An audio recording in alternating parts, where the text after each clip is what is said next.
kinahaponan ay nagpagas kami ng tricycle. Ngayon gagamitin namin kinabukasan.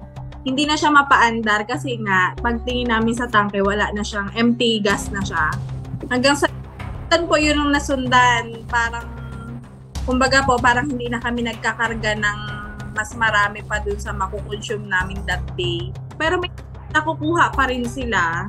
Pero hindi namin yung nalalaman nga kung sino at kung kailan pa nakuha kasi nga wala pa kami CCTV noon. Itong pagpasok ng January, nakabili kami ng CCTV, nilagay nga namin sa unahan ng bahay.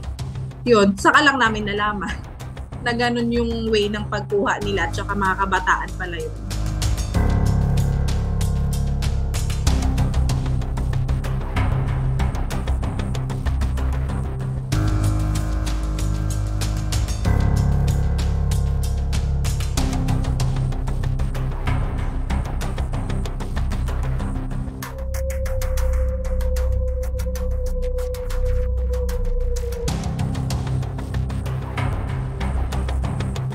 Ang sa tingin namin, may grupo siguro ng kabataan na umiikot ng ganong oras.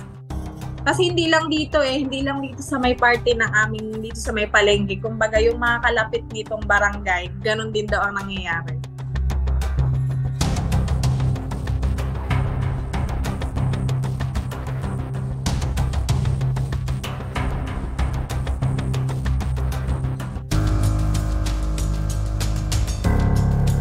May nahuli po kasi ako dyan, mga 2 na o 3, mga minor de edad.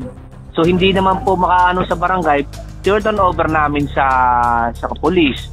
Siyempre, minor de edad, pinapakawalan din.